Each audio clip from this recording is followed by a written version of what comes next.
I usually don't do this, but this game is only 2 years old, just came out on consoles, and is not Mario, so spoiler alerts ahead. If you like Earthbound, you'll love this game. Now with that out of the way, Omori died. How yin's doing?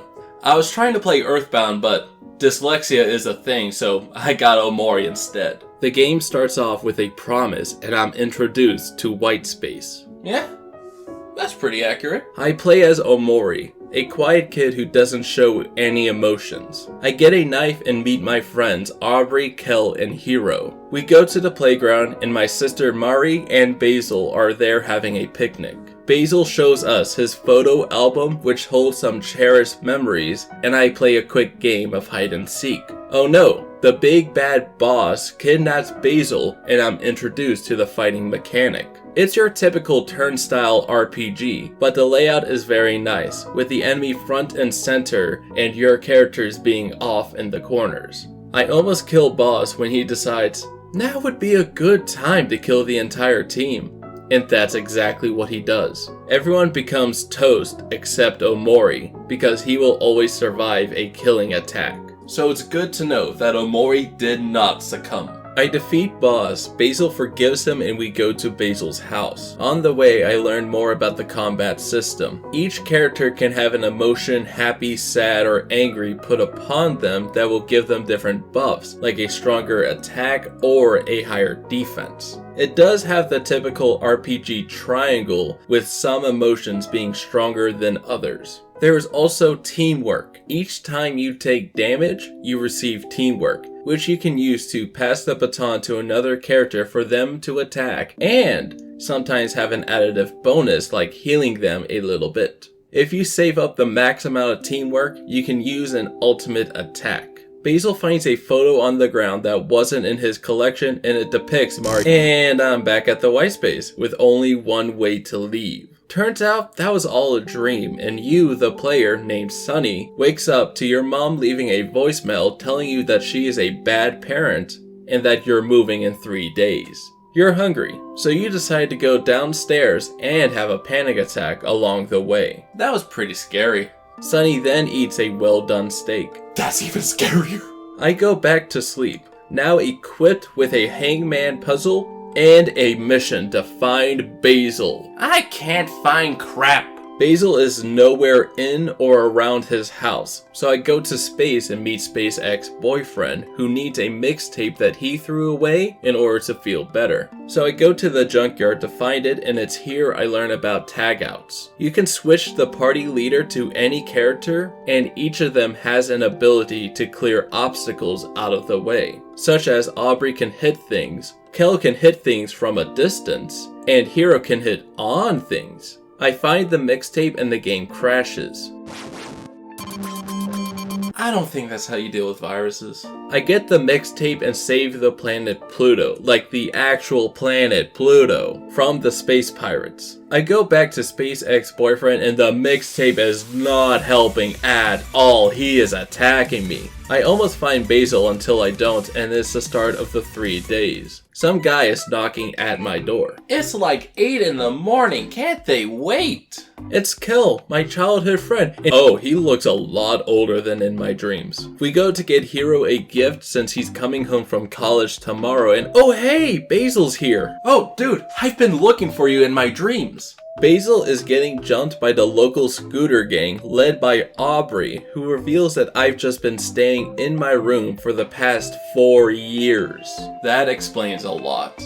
I fight Aubrey, but she quits when I attack her with a knife. I forget that in real life, people don't like it when you attack them with a knife. I saved Basil, but Aubrey stole his photo album. I fight each of the gang members to get intel as to where she is, and I learn that she's at church. So we fight in the church. It's here that I learned something tragic. Marie committed suicide 4 years ago, and that event is the reason why our friend group broke apart. After the fight, Aubrey throws away the photo album and I get it back to Basil. Basil learns that I'm moving, and he just cannot handle that, as there's a burden that he carries. I soon realize that I carry the same burden.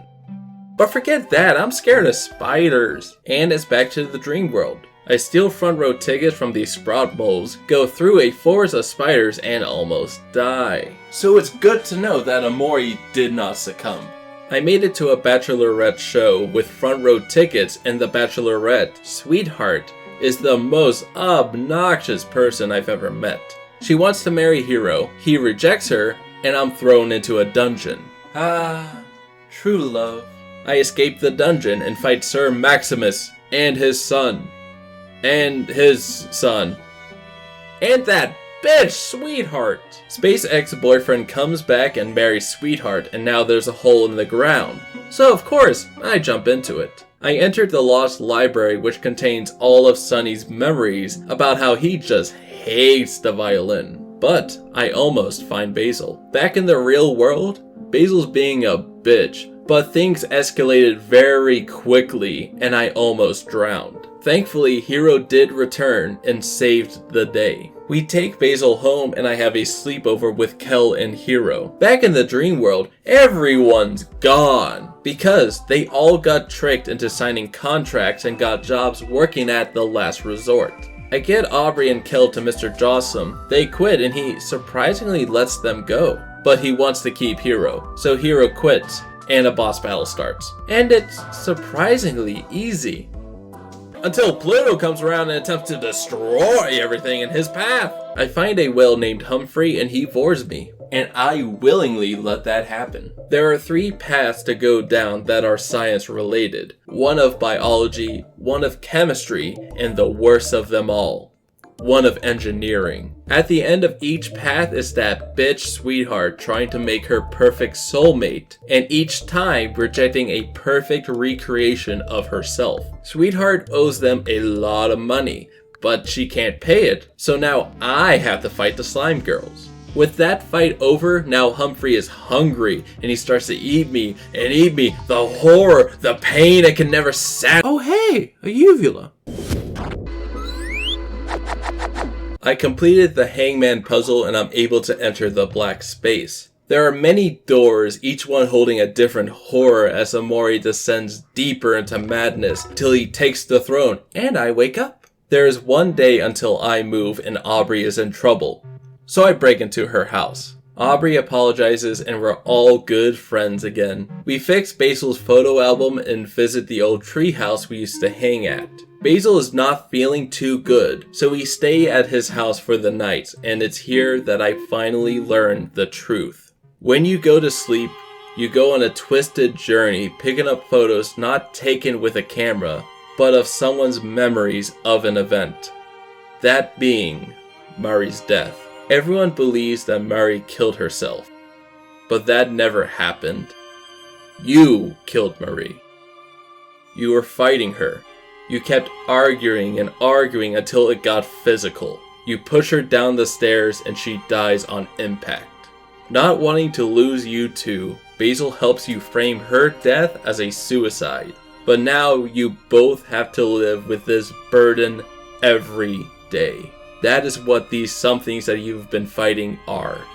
Your burden for what you have committed.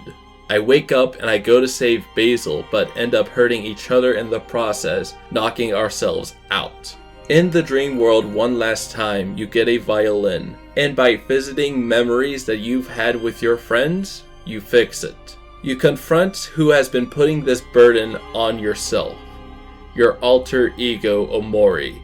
In one final fight, you have to defeat yourself.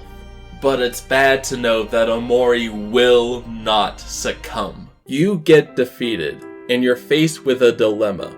Do you continue or not? When you do, your life flashes before your eyes and Omori is no more.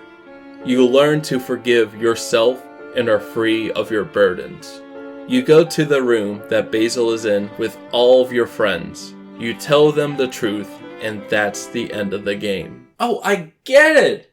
It's a metaphor for depression. Omori was a beautiful game with incredible art and a heart-wrenching story. It's a typical Earthbound-inspired RPG with a fascinating layout for battles. Having the battle system being based off of emotions and having the characters portray said emotions made the battles feel significant. The story had a very slow start. But once the momentum picked up and you got used to the awake versus dream concept, it took off. The message it sends to the player is a very important one. When seeking forgiveness, the first person who has to forgive you is yourself, because who knows what might happen. The twist is unexpected and is shown to the player in such an impactful way that I felt guilty, as if I committed the burden myself. Omori is very much an artsy game, the kind of game smart people play and go, "Oh, I get it! It's a metaphor for social isolation." Another thing about this game is the amount of extra content in this game, with plenty of secret bosses and actual different routes. You can just choose not to answer the door when Kel is knocking, or you don't have to save Basil, which I don't recommend. The music was good, with some songs standing out and others not so much. The same could be said about the side characters. Most of them are memorable and lovable, even when they're shoved down your throat. The flaws for this game are the fact that it is a slow start. Pixel art is okay, but it heavily relies on the actual drawings, and the fact that it was made with RPG Maker. Like, how the hell do you look at RPG Maker and go, "Oh yeah, I'm gonna make a game"? Nevertheless, Omori is a fantastic game, from about a quarter of the way through till the end. Omori really speaks to me on another level. I just went, "Oh, I get it! It's a metaphor for totalitarianism."